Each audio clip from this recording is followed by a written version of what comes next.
At this point, I realized that neither God nor the devil is on my side. Hey, where was I?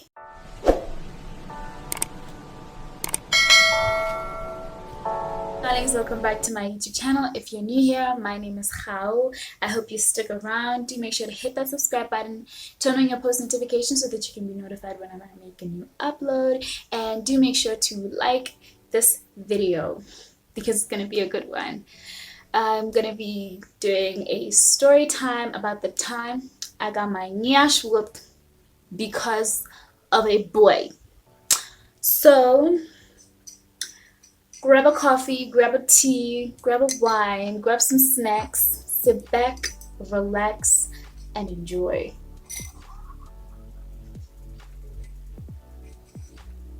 Start off on the day that I got my nyash whooped, like the actual day. The details before that, unimportant.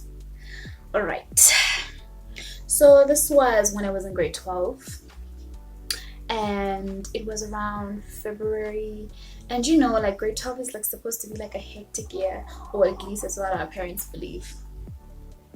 I didn't think it was a hectic year, but anyway, it's around February, it's a weekend, and I tell my mom, I'm going out to see a friend.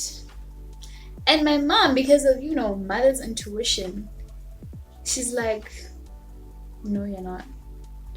You have homework to do. You have to study. You're in grade 12. You have to focus on your books. And I'm like, no, it's fine. Like, I don't have a lot of work to do. I'll just come back and study later. And there's also tomorrow, Sunday.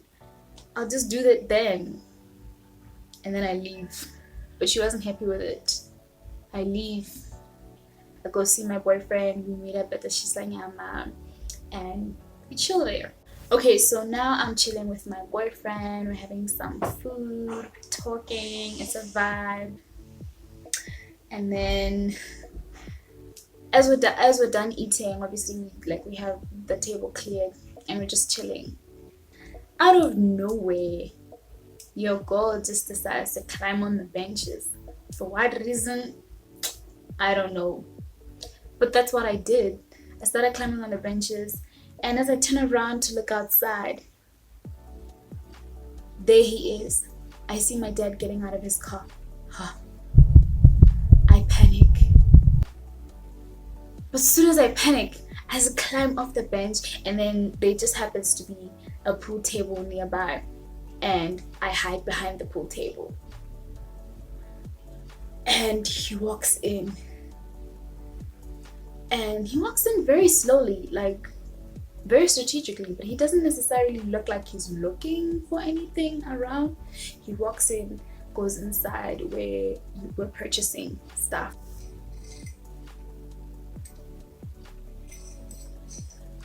So I'm still hiding behind the pool table, and then I'm waiting for my dad to leave. When he comes out with a bucket of acha. I'm like, acha? There's acha at home. Why is he buying acha? Okay, he leaves, and then my boyfriend checks the coast to see if it's clear, and then once it's clear, I get out and I let out a big sigh. Right after that, I'm just sitting there calculating, hey, what's gonna happen when I get home?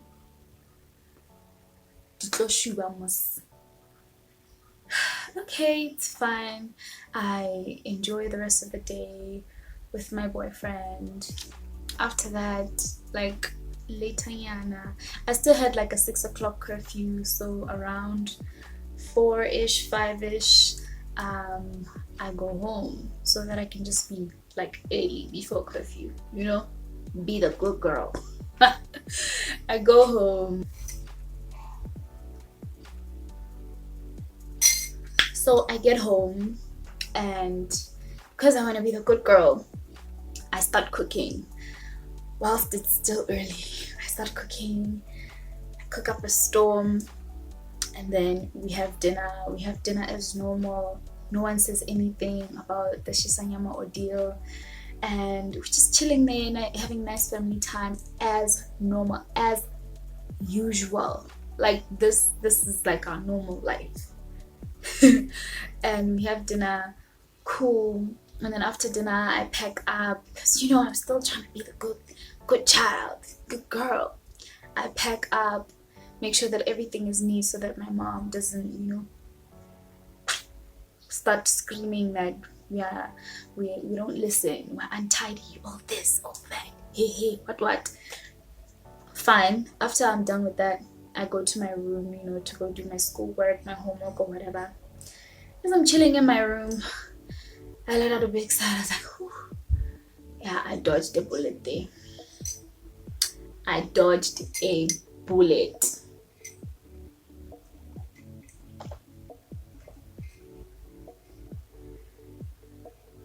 Then my dad calls me, but he calls me in a chill tone, and I'm like, I still don't feel like I'm in trouble, but I'm ready. I go, and he's sitting all chill, looking very casual. He's like, sit down.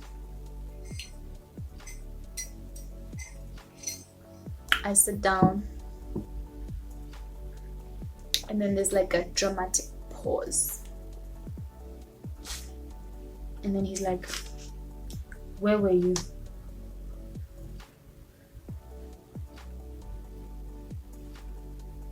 Where was I? Gunner, where was I?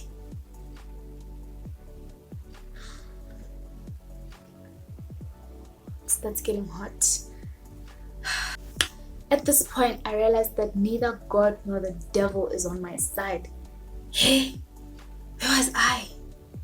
Okay, I say, I was with a friend. What friend?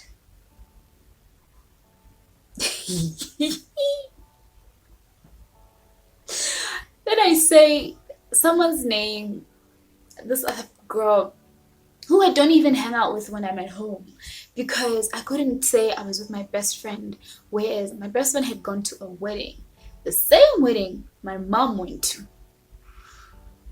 Okay. Then he asks, where were you guys?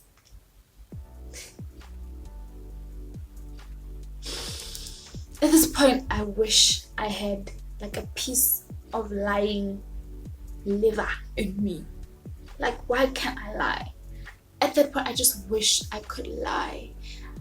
God, why can't I just tell a freaking lie? Hey. We were at the Shisanyam. It was right there and then I knew I'm done for. I am done for. Shisanyama. Why would you say that, girl? Okay, my dad says you are lying. And I said, but I'm telling the truth. In that tone. Then my dad says, you're lying because I went to the Shisanyama and I didn't see you there. Tell me why I said, no, I saw you at the Shisanyama and I hid. Huh? Yo.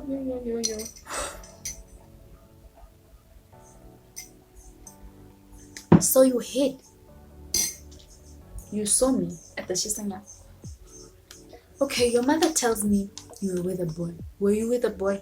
Mm-hmm. Those lies that I was trying to tell went out the window. Yes, I was with a boy. Was it that same boy, they knew his name? Was it that same boy? And I'm like, yeah.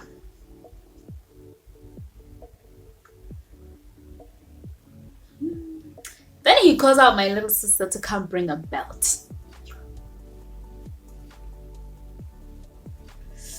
Hey, yeah, I was scared for my life. Because I thought that I wouldn't get whooped because I'm grown. Like, that was something they did when we were little kids to discipline us. I'm in grade 12. I am a grown girl. You can't hit a grown woman now. But no, they call up my little sister, bring me that belt. They come with the belt. I got whooped. I got whooped. Yay! And you know how black parents are when they hear you. When you're not crying, they say, "Oh, so you're strong when you're strong. You think you're stronger than me." And then when you start crying, they say, "Why are you crying? I'll give you a reason to cry." And that time my mom is just there, sitting, watching. Like, "God, why can't you defend me?"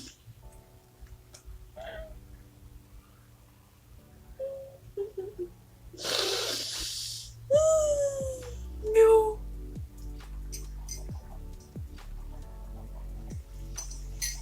Okay, fine. That happens and then it passes. Then obviously, the one person that's on my mind is my boyfriend.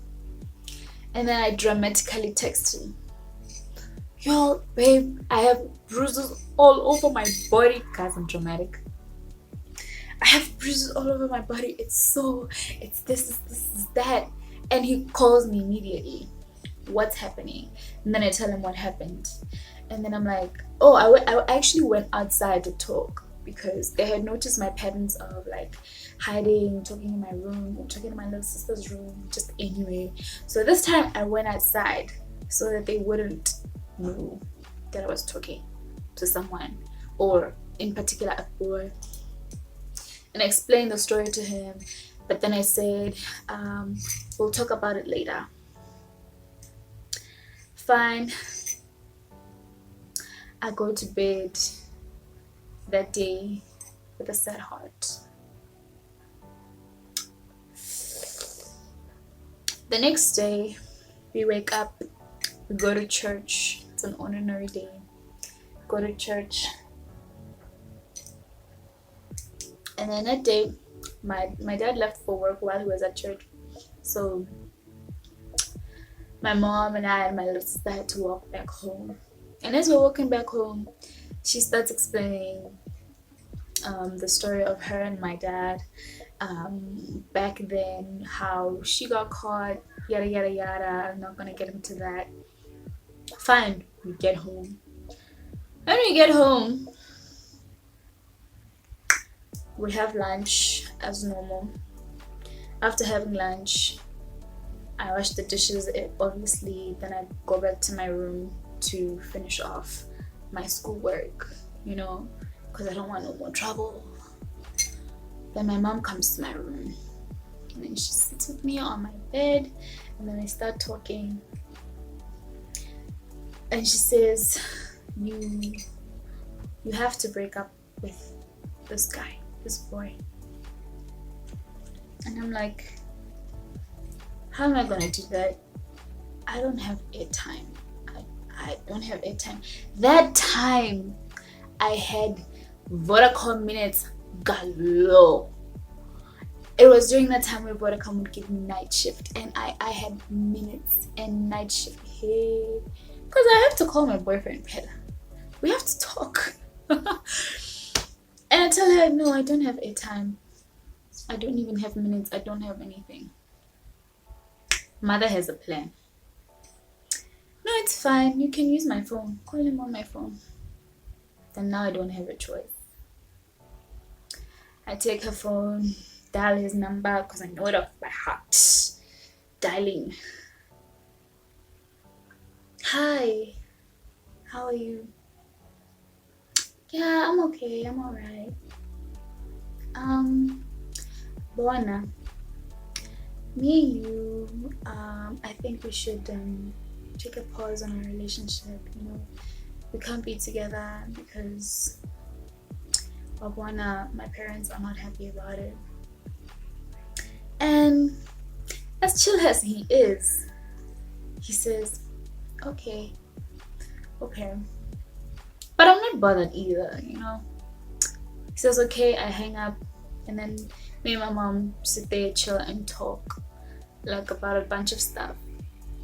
basically about relationships and everything. And then she tells me about how I need to focus on my schoolwork and everything. Bye. Fast forward to the end of the day, or at night, barely with my border minutes. I call him so that we can talk it out. Because I figured I can just do the breakup in front of my mom so that she can be satisfied, you know. And then later tell him, no, that's not what I want. I was doing it because, you know, my mom was listening and she made me call you. And then I tell him that's what happened. But out of fear, I said, we both agreed that, you know, we'll just stay apart, we'll not be together for the rest of the year. Imagine that time, it's February. For the rest of the year until maybe December or so, once we're out of grade 12 and we can be free and we can do whatever we want, because now, you know, parents won't be like, you have to focus on schoolwork, what, you know. We both agreed to do that. Fine, we agreed, we do that, we stay apart. But then obviously we stay friends, because, you know, if we're gonna be together at the end of the year, at least we gotta stay in touch with one another. Did we actually do it? Like, get to the end of the year apart? Well, that's a story for another day.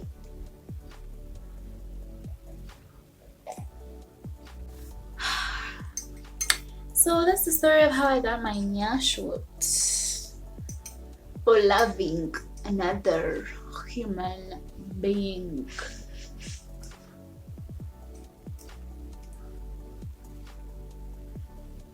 But I hope you guys enjoyed this video. Let me know in the comments down below if you would like to see me do another story time. Make sure to comment, like, and subscribe, and stay tuned for more videos. See you soon.